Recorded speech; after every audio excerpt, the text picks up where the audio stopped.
Hi, ಇವತ್ತು ನಾವು ಹಾಗಲಕಾಯಿ ಉಪ್ಪಿನಕಾಯಿ ಮಾಡೋಣ.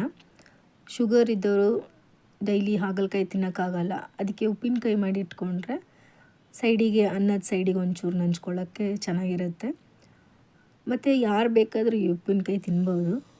ನೋಡಿ, ಇದಕ್ಕೆ ಜೀರಿಗೆ, ಸಾಸಿವೆ, ಮೆಂತ್ಯ ಕಾಳು ಚೆನ್ನಾಗಿ ಹುರ್ಕೋಬೇಕು.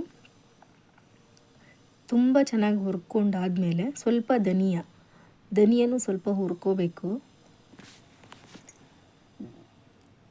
ಅವೆಲ್ಲ ಹುರಿದಾದ್ಮೇಲೆ ಪೌಡ್ರ್ ಮಾಡಿಡೋಣ. ಚೆನ್ನಾಗಿ ಹುರಿದಾದ್ಮೇಲೆ ಪೌಡ್ರ್ ಮಾಡಿಟ್ಕೊಳ್ಳಿ. ತಣ್ಣದಾದ್ಮೇಲೆ ನೋಡಿ, ಹಾಗಲಕಾಯಿ ತೊಳೆದು ನಾನು ಕಟ್ ಮಾಡಿ ಇಟ್ಕೊಂಡಿದ್ದೀನಿ ನೀಟಾಗಿ. ನೀರು ಇರಬಾರ್ದು,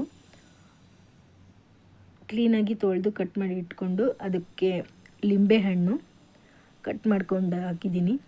ಆಮೇಲೆ ಹಸಿಮೆಣಸು ತುಂಬ ಚೆನ್ನಾಗಿರುತ್ತೆ ಇದು ಹಸಿಮೆಣಸು ಹಾಕಿದರೆ. ಹಸಿಮೆಣಸು ಹಾಕಿಬಿಟ್ಟು ಉಪ್ಪು, ಕಲ್ಲುಪ್ಪು ಹಾಕ್ಕೊಂಡಿದ್ದೀನಿ. ಪುಡಿ ಉಪ್ಪು ಬೇಕಾದರೆ ಹಾಕೋಬೋದು.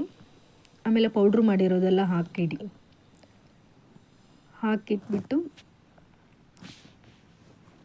ಚೆನ್ನಾಗಿ ಮಿಕ್ಸ್ ಮಾಡಿ.